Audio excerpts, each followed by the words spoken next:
રાજ્યમાં થયેલા કમોસમી વરસાદને પગલે ખેડૂતોને થયેલ ભારે નુકસાનને મદદરૂપ થવા માટે રાજ્ય સરકારે 10,000 કરોડ રૂપિયાના રાહત પેકેજની જાહેરાત કરી છે। આ જાહેરાત બાદ રાજકોટ જિલ્લાના ખેડૂતો દ્વારા સરકારે કરેલી આ મદદની પ્રશંસા કરવામાં આવી છે। ખેડૂતોનું કહેવું છે કે આટલી મોટી રકમનું પેકેજ જાહેર થવું ઐતિહાસિક નિર્ણય છે અને તેમાંથી ખેડૂતોને ચોક્કસ આનંદ અને રાહત મળશે। ખેડૂતોની વધુ માંગ છે કે પશુપાલન વ્યવસાય સાથે જોડાયેલા લોકોને પણ સહાયનો લાભ આપવામાં આવે, કારણ કે કમોસમી વરસાદનો ફટકો તેમને પણ પડ્યો છે।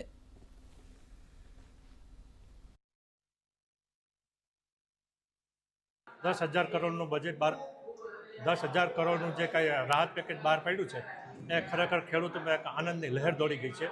એટલા માટે કે આજે છેલ્લા 4-5 દિવસથી અમે રાહ જોતા હતા, હમણાં જાહેર કરે અને એ અવસર આવી ગયો અને આનંદદાયક આવ્યો, એથી અમને ખરેખર આનંદ છે। અને આનાથી જે કંઈ ખેડૂતોને પ્રશ્ન ઉપસ્થિત થવાના હતા, જેમ કે દીકરા દીકરીઓના લગ્ન પ્રસંગ માથે આવે છે, સિઝન આવે છે, વાવેતર કરવાના પ્રશ્નો છે, એના માટે ખરેખર ખેડૂતને રાહત રહેશે। રાજ્ય સરકાર દ્વારા 10,000 કરોડનું પેકેજ, જે આમ તો કહેવાય ને કે એક જાહેરાત હતી કે ક્યારેય ન આપ્યું હોય એવું મોટામાં મોટું પેકેજ આપવામાં આવશે। સમગ્ર ખેડૂતમાં એક ખુશીની એક માહોલ પણ જોઈ શકાય છે, પણ સાથે સાથે જે પશુપાલન છે અત્યારે તમે જોઈ શકો છો એનું જે ઘાસચારો છે એ સંપૂર્ણપણે નાશ થયો છે, તો તેના માટે પણ રાજ્ય સરકાર થોડું વિચારે